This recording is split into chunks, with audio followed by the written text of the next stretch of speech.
Thank you. How are you?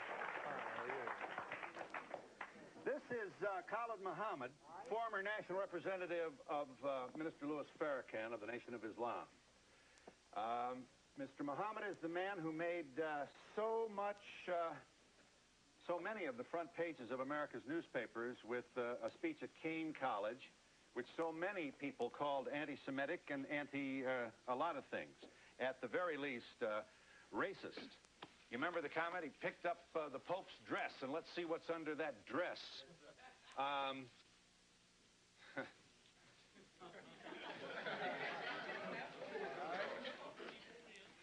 Here's what you said about Colin Ferguson, the man who shot a Jamaican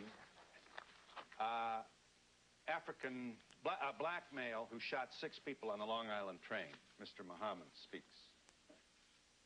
Where they set black inmates up in these jails and penitentiaries, and in particular there in Nassau County, and pulled all the black officers out and the black inmates so they could jump on Brother Colin Ferguson, because they were mad with him for catching the Long Island train and killing all them white folks. I love Colin Ferguson.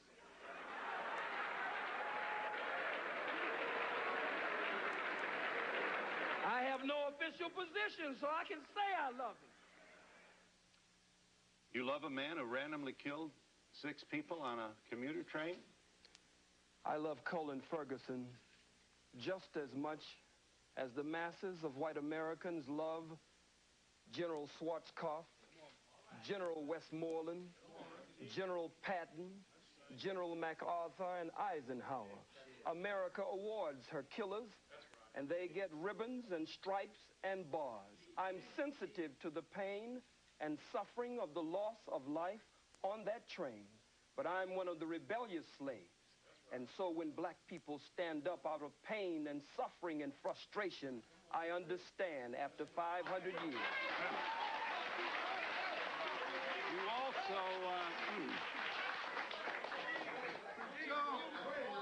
you talk about the response of some African Americans to, for example, the book which attempts to prove that the Jews are involved in the slave trade. I'd be happy to let them see that. You talk about when white folks can't defeat you, you said in your speech at Kean, they'll always find some Negro, some boot-licking, butt-licking, buck-dancing, bamboozle, half-baked, half-fried, sissified, punkified, pasteurized, homogenized nigger that they can trot out in front of you. I would ask you, Mr. Muhammad, is Jesse Jackson a boot-licking, homogenized nigger? To the best of his ability, I believe he tries every day to do that. Here you are mocking Jesse Jackson at a speech, I believe this is Howard University. Roll the tape. Oh, boot-licking, buck-dancing, scratching, shuffling, messy Jesse Jackson. Keep.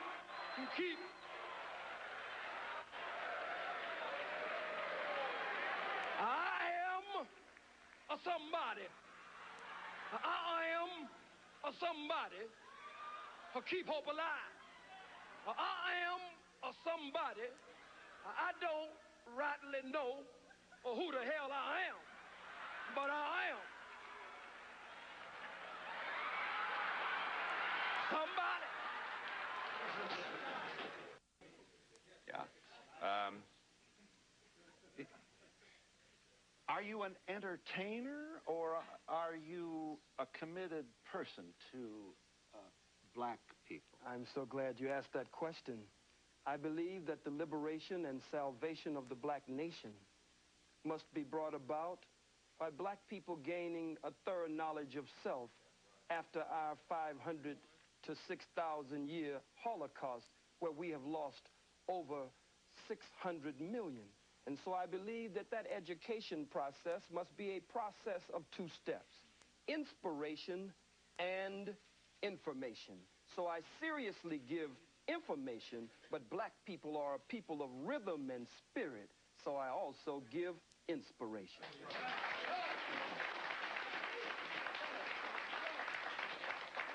From your speech at Kane College in 1960, Chief Luthuli, the head of the ANC, received a Nobel Peace Prize, you reported to your audience, reminded them, for nonviolent struggle. Yeah. Just like Mandela just received it with F.W. de Klerk. How could you stand with your oppressor and your enemy and receive the Nobel Prize for nonviolent struggle? You have, you do not support, then, Nelson Mandela's strategy in the struggle to free black people in South Africa? Let us first of all be very clear here, Phil. Nelson Mandela is my brother. So he is a member of the family, and so is Jesse, and Jesse is a very brilliant man. We just want him to return home and stop being used by the enemy and the oppressor against his people. Now back to Brother Nelson Mandela. And certainly we can never mention Nelson without mentioning Winnie Mandela. But Nelson Mandela's attempt at a multiracial government in South Africa after the murder of men, women, children, and babies, and the rape of South Africa, a criminal settler colony that has been established like Israel there in that part of the world. I cannot go along with one man, one vote. Let me say why. If someone broke into your home, Mr. Donahue, and actually bomb-rushed your home, and black boots stomped your door down, and came in and robbed and raped everyone in the household, and was able to take the wealth of your home and parlay it into an empire. This is an invader. This is an intruder. This is a murderer. This is a burglar. This is a criminal. So you have no responsibility to share your home with them after they broke in and committed the crimes that they did. You want, you said about South Africa, we give him, that is to say white people, 24 hours to get out of town by sundown. That's all. If he won't get out of town by sundown, we'll kill every white that ain't right that's in sight in South Africa. We kill the women, we kill the children, we kill the babies, we kill the blind, we kill the cripple. We kill them all. We kill the faggot. We kill the lesbian. We kill them all. You say, why kill the babies in South Africa? Because they're going to grow up and oppress our babies, so we kill the babies. Are you seriously presenting yourself as a man interested in the future of your people with this kind of rhetoric? I'm just as interested in the freedom of my people as I am in the self-determination or the Kujichagulia, self-development, them being self-defining, self-respecting, and self-defending.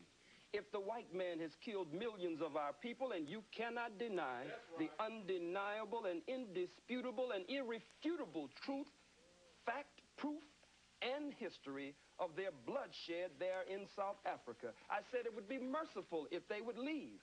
I don't agree with a government, a sham government. No man walks out of prison after 27 years and becomes the president unless there's a script and a plan behind the scene to remove the economic sanctions from whites in South Africa, but no real plan for redistribution of the wealth. The Oppenheimers, the De Beers, and others there sucking the blood of our people. So I said, be merciful. Give them a period of time. Truman gave the Japanese a period of time. But when they didn't comply, he dropped the bomb on men, women, children, and babies. I make no apology for that statement. I believe that the invasion of South Africa was an act of unprovoked war. One nation against another nation. And nations must fight for the self-determination. They had no business there, Mr. Donahue. Yes. Would you like to see Aristide return to Haiti to his rightful, duly elected position as president? From what I have learned and studied of President Aristide, from what I can see and those I've been privileged to talk to who are close to him, he appears to be a very sincere man. He appears to be a man who really loves our people there and wants to see our people breathe free and correct the problems that colonialism and other disruptions is very definitely at the root of. However, Phil, I do not want to see my beloved brother, President Aristide, returned to Haiti by the power of a Bill Clinton. because if Bill Clinton can help to return him there, he will always attempt to be the puppeteer who will pull the strings and try to dictate to my brother how he should carry out the affairs of government there. Your comments appear to bespeak a political position in which you have no interest at all in reaching out and hoping and working for a multiracial community of harmony and peace. Am I correct in saying you have forsaken that ideal? My arms are tired, Phil. We've reached out for 500 years. Too late now. We've faced tanks. We've faced water hoses and cattle prods. Vicious dogs bit the breast of black women off in those protest marches of the civil rights movement. Vicious four-legged dogs sicked on us by two-legged dogs, bit into the groin and the private parts of black men, women, and children. So, Mr. Donahue, I believe that the white man is absolutely disagreeable to live with in peace, and that no one has been able to get along with him nowhere on the face 196,940,000 square miles of the planet Earth. And so you will continue this rhetoric. You will continue and action. And action. Action. What kind of action? Strategy to affect what in the United States of America? Let's start with us. No wise general sits with a representative of the opposition to discuss battle strategy and battle plans before the entire world. I don't think that would be wise. But the mission of the most honorable Elijah Muhammad and the mission of my spiritual father, the Honorable Minister Louis Farrakhan, whom I love very much, and I want to be in that number when he takes 1 million black men to Washington, D.C. to call for reparations and justice. Their work is a work of liberation and salvation. Their work is a work to raise the mentally and spiritually dead black man and woman after we have been robbed of our names, our language, our religion, our culture, our God, our folkways, mores, and robbed of a power, the power of our own being. Lift up the Pope's skirt to see what's under there. This is high school stuff. Words like faggot. It's an immature sort of failure to really get out of the old Beavis Butthead kind of environment. Certainly you can't be proud of this kind of language that you use. Well, if it is high school, then the Bible, listen for a second, the Bible speaks of lifting up the skirts of the garment. Oh, I'm surprised that you feel. It's a metaphor. It's symbolic language. I'm not at all interested in what is under the Pope's clothes. I'm not into that. It's a metaphor.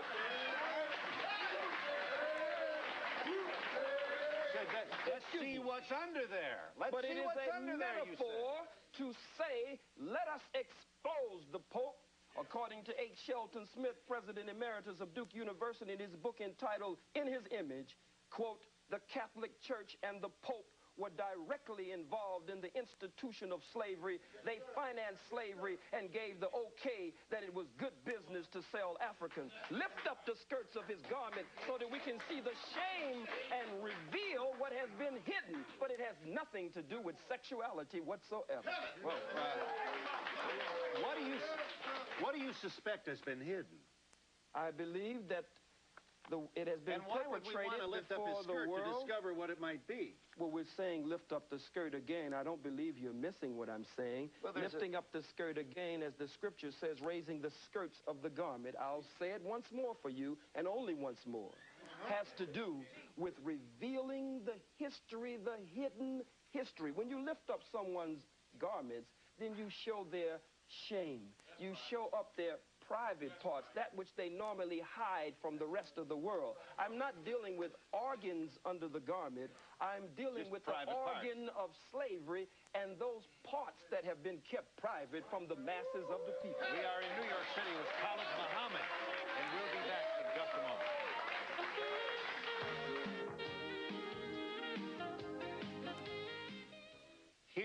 is just one of the comments that provoked the Anti-Defamation League to take out a full-page ad in the New York Times and other newspapers.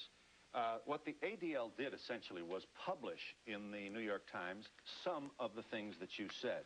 Here's a part, this is an audio tape, of part of your speech to Kane College last November that created such furor. Khalid Muhammad speaking.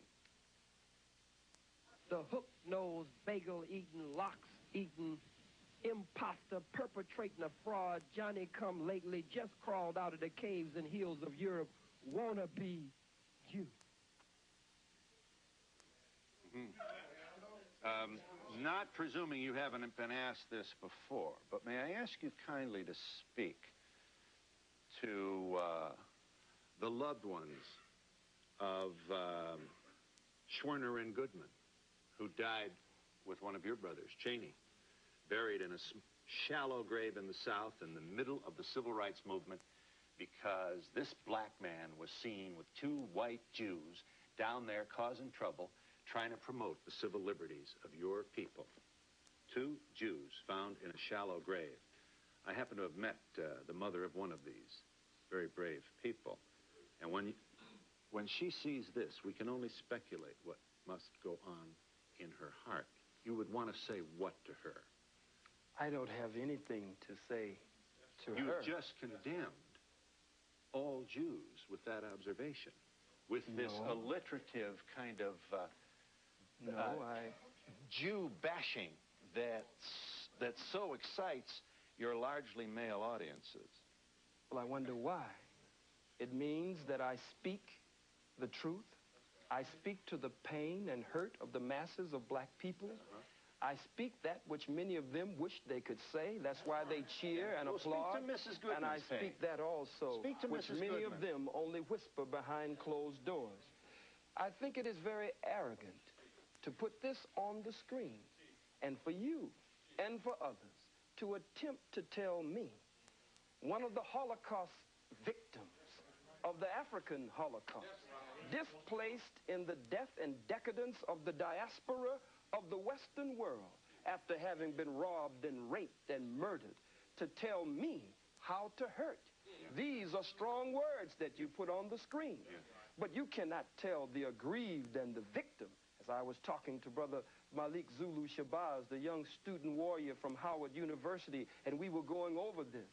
And we said, how do they expect to tell we who have suffered so much how we should speak? When you're hurt, you'll say faggot, you'll say cracker, but you don't want to give me time to say where these terms came from and how they apply to your people here in America. If it is true that I don't want to give you time to explain the etymology of these words, it is also true that you apparently don't want to respond to my question regarding the loved ones of two Jews who lost their lives to stop the diaspora of the black people. I don't know. Do you have any? I don't know why they were there, and you don't know why they were there.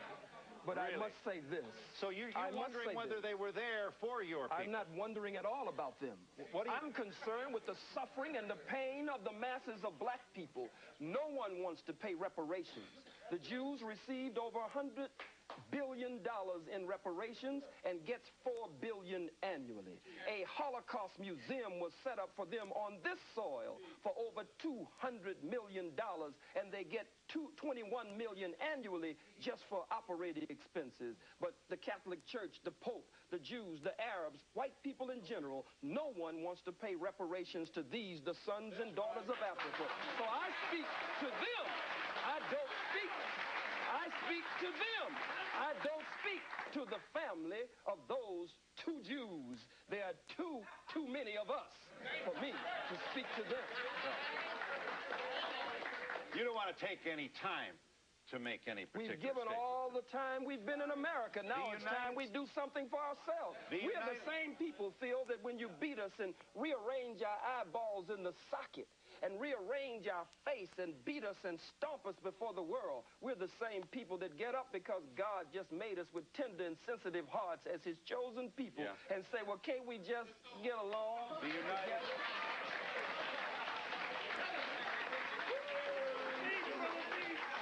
The United States House of Representatives, in an unprecedented action. I don't know whether there's a precedent for the U.S. House to take its time to debate and vote on the condemnation of a private citizen, but it has done that. 435 members of the House of Representatives debating the condemnation of Mr. Muhammad. Here are two members of the House on opposing sides. Calling for the censoring of Mr. Muhammad is Congressman Lantos, followed by Congressman Abercrombie, who makes a statement in behalf of free speech. Watch this, House of Representatives. On November 29, 1993, at Keene College in New Jersey, Mr. Khalid Mohammed, a senior representative of the Nation of Islam, delivered an outrageous and violent attack on the principles of racial, religious, and ethnic intolerance. His attempt to incite violence by preaching bigotry and hatred must be swiftly and forcefully condemned by this body. Governmental sanction against any speech, objectionable as it may be, is always suspect. The Constitution has proven to be our strongest safeguard against the Mohammeds of the world. Let us respect and revere the Constitution of the United States and vote down this resolution. Congressman Abercrombie's position did not carry. The final vote by the House of Representatives on the matter of condemning Mr. Muhammad was 361 yea, 34 nay. You have, sir, been condemned by the United States House of Representatives. I assume you are flattered by that action.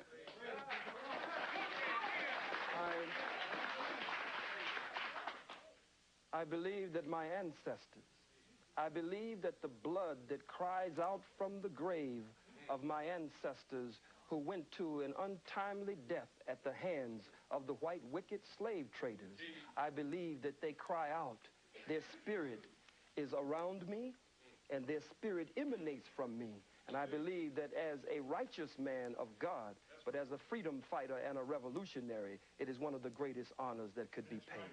And we'll be back in just a moment.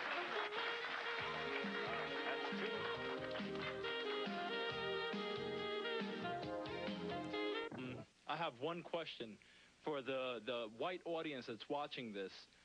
A lot of times they ask, what can they do to help this situation?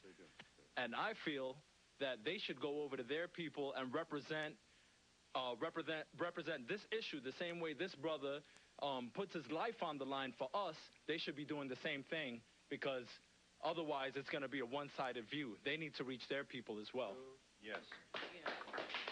What I'd like to know is, what do they say to the KKK, the skinheads, the Nazis? They're so worried about this one brother. What about them? Well, I don't know whether you want to suggest that all white folks support the KKK. Well, enough of them do. Yes. Yes. Yes. Nobody says anything about, nobody disputes the facts or his facts. His facts are right and exact, and no scholar will debate Dr. Khalid, because Dr. Khalid is right. I'm going to answer that lady's question. Half of the white population does not support KKK. But this gentleman up here is throwing prejudice towards white people only, and it's unfair. Yes. Yes, sir. Yes, my thing is, if what he's saying is not true, let's bring somebody forward to prove him to be a liar. Briefly, please. Muhammad, can you please tell me why it's blacks who are killing hundreds of thousands of blacks in Rwanda and other places? And can you please tell me why from Haiti, blacks from Haiti are just risking their lives to come here to the United States of America? I'll tell you if I get a chance. Black people have been robbed, as I said earlier, of a knowledge of self. And when you rob people, sir, of a knowledge of self, then it means that they start to take on the characteristics and the nature of their oppressor and their colonizer. And his mind, by automatic, systematic, remote control, rules in our people. He gives them the guns and the weapons and the drugs and the alcohol, the way you did our brothers, the red man and the red woman, brothers and sisters, the way you did our Latino brothers and sisters, and then you pit one against the other and then say, look at what these people are doing.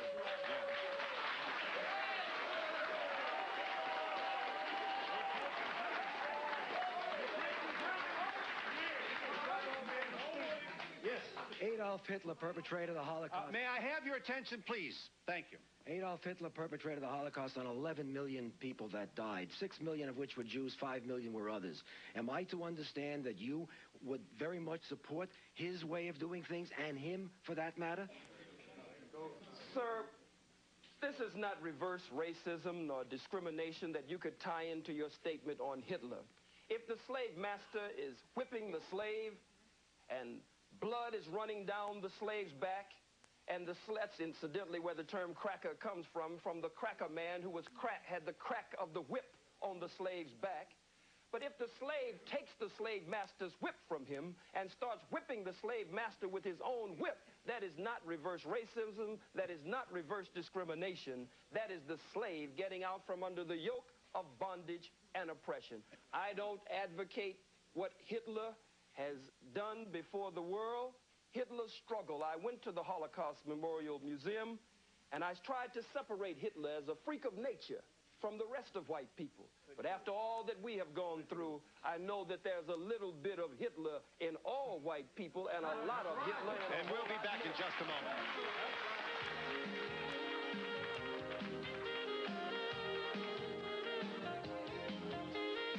Yes, to the Jewish brother up there. Well, not brother, but the Jewish man. What about Goldstein, who slaughtered 39 Palestinians and became a Jewish hero? Publicly, rabbis said what about the fingernails, Dr. Khalid? Said that the rabbi said that the fingernail of one Jew was worth more than all of the Arabs in the world, and the New York Times ran the lead story with the photo showing the Jews filing past his grave. Yes. They not only called him a hero, but a saint. Yes. May I make this point, Mr. Muhammad?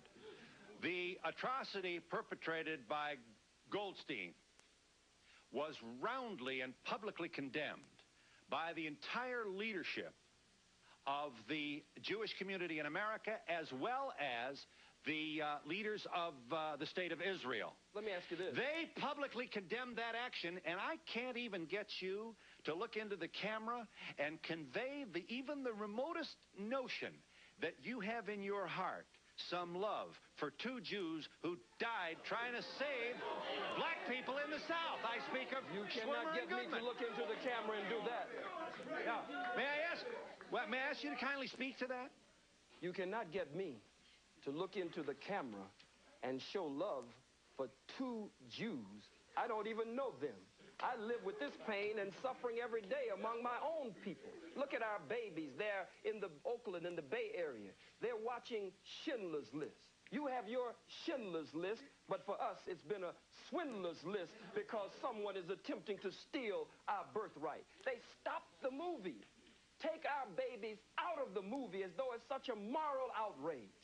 And then Spielberg comes in. The governor comes in. What about the statements of the Jew, Howard Stern, the comedian, Jackie Mason? What about Moshe Dayan? What about the fact that members of the Senate have made racist comments and Congress, and they were voting against me, but they were not brought up by their own colleagues in that so-called august body? Yes. Hello. What I'd like to point out is just as you said that you can't judge all black people by one person, you can't judge white people by just Hitler. What you have to realize is that we're in a diverse nation, which is America, and we have a lot to learn from everybody in this room. I feel I do, from all black people, all white people, and anyone else who happens to be in this room with me. America's diverse. Briefly, sir. Yes, sir. Mr. Muhammad, could you please tell me, does Islam believe in Judaism and Christianity? And under Islam, are Jews and Christians are people of the book. Do you believe that? And further, do you believe, sir, that one people and one book sent by the same one God? And you referred to the people up front that they are your brothers. Is it possible, Muhammad, Mr. Muhammad, that I am your brother also? And is it also possible that we are brothers truly responsible for each other? Is that possible? The Holy Quran says that the messenger of God believes in what has been revealed, and so do the believers. And I am a believer. In Islam, we believe in one God whose personal and proper name is Allah subhanahu wa ta'ala. And that one God, we believe, sent all the prophets and the great ones in the great line of divine, and we believe in all of the revealed scriptures. I don't know you, sir. I could feel that if you were attempting to live according to the law of God, then you might be my brother in the faith, but not my brother by nature. Mr. Muhammad, are you aware, Mr. Muhammad, that the courts-martial system on or about or in or about World War II condemned many black sailors for their involvement in handling munitions, where many of them died as a result of their handling these munitions? Would you believe, Mr. Muhammad, that the Jewish war veterans that I'm proud to represent took this issue on, and we have condemned the United States Navy as it relates to the deaths of these sailors, and we have condemned them for their continuance, dishonorable discharge of these black sailors? I ask you, Mr. Muhammad, what have you done on this specific issue? Well, it's kind of difficult to believe you on anything, but I would say this, that I do know that during that same war, that America was, as is today, so racist until the German officers, when they were captured, could eat in the same mess hall and have the same accommodations as the white American officers. But the black troops were segregated, couldn't come into that mess hall unless they were scrubbing the floors and washing dishes. So it was a white man honoring another white man, though one was American and one was German, and they were supposed to be enemies. There was still a tie that was able to bind the two together. And we'll be back in just a moment.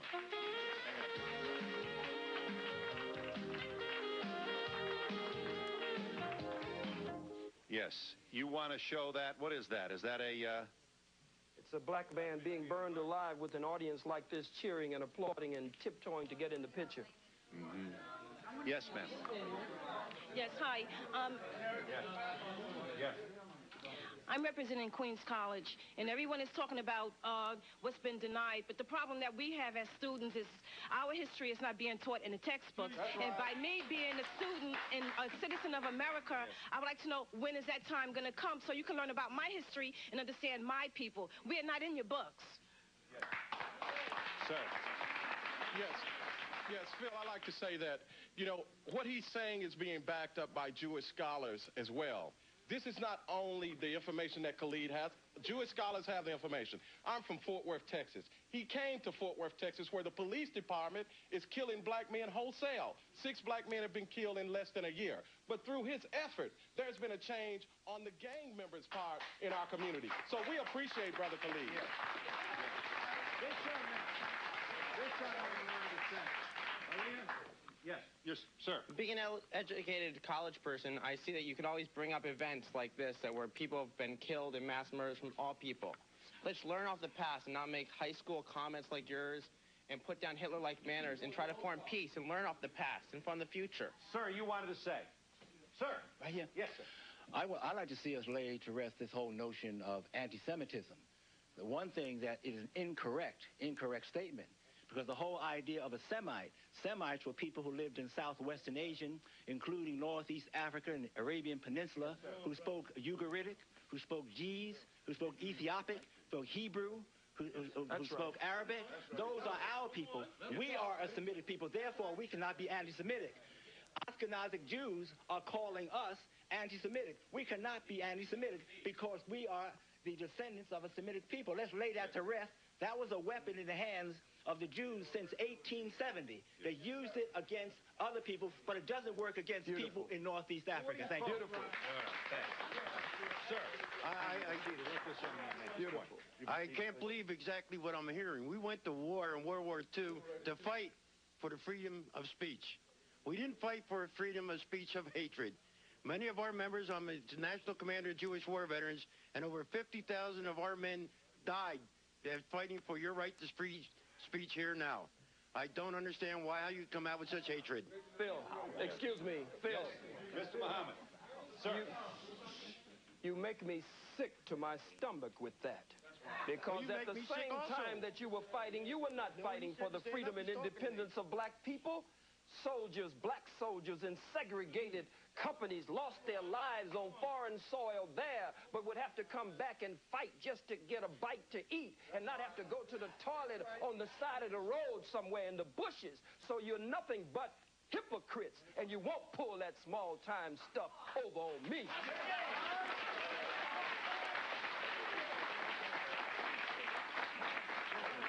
Yes, ma'am.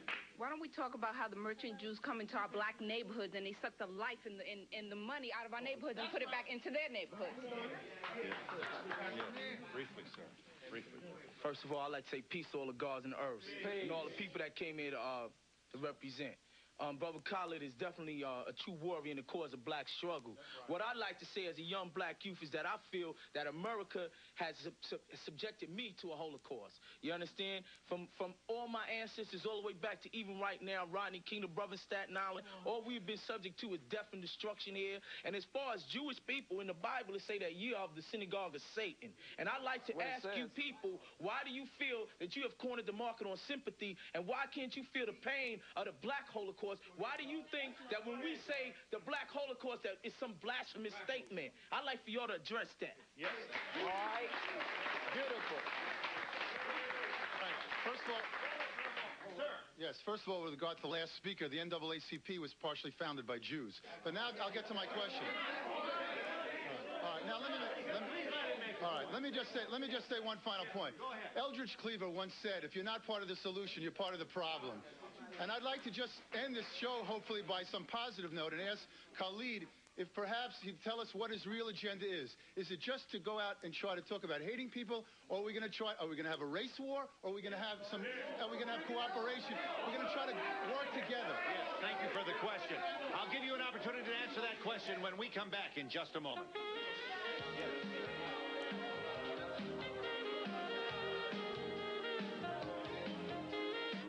Pursuant to our agreement with Khalid Muhammad, I'm pleased to share this number with you. This is the Black African Holocaust Council 800 number, 1-800-859-0170. I say again, this 800 number is 859-0170, the Black African Holocaust Council. The gentleman has a question of Mr. Muhammad. Are we going to preach hate? Are we going to have a race war? Where are we going, and what would you like to do to promote where you think we should go? We are taught by the Honorable Minister Louis Farrakhan to show courtesy, respect, and kindness, to be polite to all people as long as they are courteous, respectful, kind, and polite to us. But we must look at the fact that we don't teach hatred. Everywhere we go as black people, we face hatred. Look at it.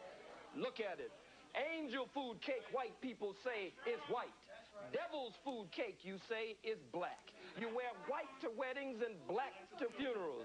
Blackball, blackmail. You give us a blonde-haired, blue-eyed, pale-skinned, buttermilk complexion Jesus in contradiction to the black Jesus with nappy hair in the Bible. Our own babies, according to behavioral scientists, our baby girls, when confronted with choosing between a black doll and a white doll, there has been so much damage done, they choose the white doll and say the black doll is ugly. So racism is everywhere, and it's institutionalized. We cannot really be racist, because racism is prejudice plus power.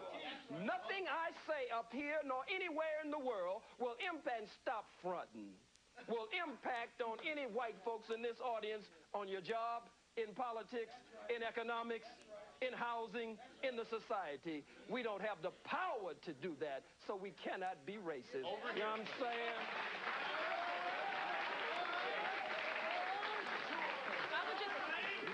I would just like to say to this gentleman, I would like to say to this gentleman and all other people who are not blessed with melanin at this point in time, to understand that what has happened in our history is that you have been misinformed as much as we have been misinformed.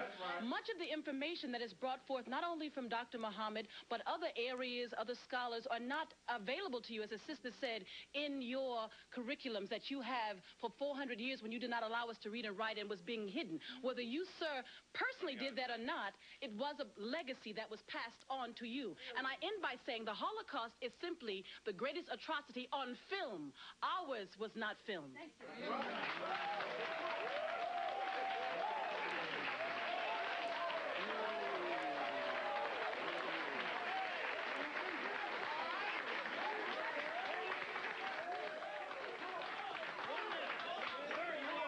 Yes. I don't understand Islam. I am a Christian. May I have your attention, please? Certainly. But I am a Christian, and you mentioned Jesus. And let's go back historically and see what Jesus did. Jesus died for me, and he died for you. Jesus is a God that loves all men, and all men are created equal. I just wanted to answer the gentleman over here's question. This young man wants to answer you. With respect to the race war, there will be a battle between black and white. And I fast and pray today that God, Allah, in his good time, remove all white folks from the planet Earth. And we'll be back in just a moment.